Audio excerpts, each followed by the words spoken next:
Video start करने से पहले अगर अभी तक आपने हमारे चैनल को सब्सक्राइब नहीं किया तो अभी चैनल को सब्सक्राइब कीजिए और साथ में बेल आइकन दबाइए ताकि हम हर खबर के अपडेट्स आप तक पहुंचाते रहें।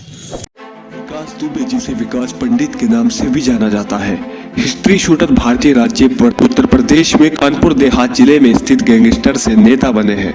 उनके खिलाफ पहला आपराधिक मामला 1990 के दशक की शुरुआत में दर्ज किया गया था और 2020 तक उनके नाम पर 60 से अधिक आपराधिक मामले दर्ज थे।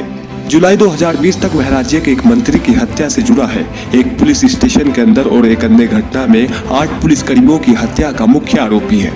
विकास दुबे पर पुलिस ने 5 लाख का इनाम भी रखा था। मीडिया रिपोर्टों में कहा गया है कि अपने राजनीतिक संबंधों के कारण विकास दुबे को अधिकांश हत्याओं के लिए बरी कर दिया गया, बावजूद की कई गवाहों की मौजूदगी है। विकास दुबे उत्तर प्रदेश के चौबेपुर ब्लॉक के गांव बीकरू के निवासी है। अपनी युवावस्था में उन्होंने अपना खुद का गिरोह बनाया। वे कई आपराधिक गतिविधियों के लिए जिम्मेदार थे, जिसमें हत्या और भूमि हथियाना शामिल था। उनके खिलाफ पहला मामला 1990 में हत्या के लिए दर्ज किया गया था। दुबे जल्द ही कानपुर में सबसे वांछित अपराधियों में से एक बन गया। वह राजनीतिक हरिकिशन श्रीवास्तव से जुड़े हैं, जो बहुजन समाज पार्टी में थे। दुबे भी 1995 से 1996 में बसपा में शामिल हो गए और कथित तौर पर बल लगाकर जिला स्तर पर चुनाव जीते। उनकी पत्नी ऋचा दुबे ने भी स्थानीय निकायों के चुनाव जीते हैं। वह समाजवादी पार्टी की सदस्य है। दुबे 2001 में शिवली पुलिस स्टेशन में भाजपा नेता संतोष शुक्ला, जो उस समय राज्य मंत्री थे, की हत्या का प्राथमिक अभियुक्ति है।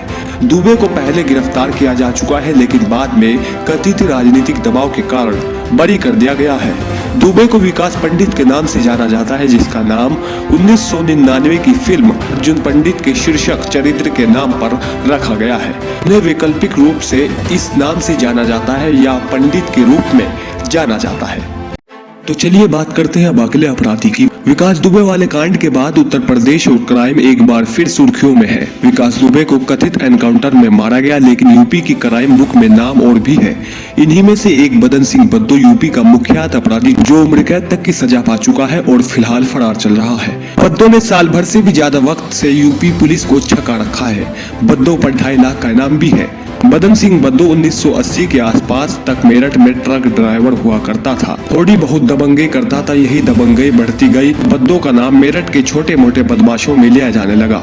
धीरे धीरे उसने यूपी के बॉर्डर पर शराब की तस्करी भी शुरू कर दी। यहाँ से बद्दो का नेटवर्क बड़ा हो गया।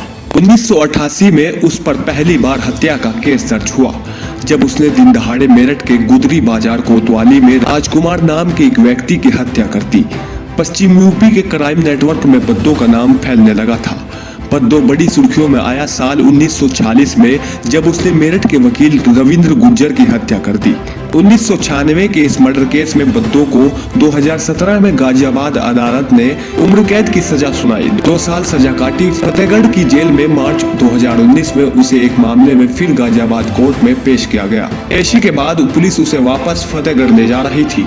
28 मार्च 2019 का दिन था।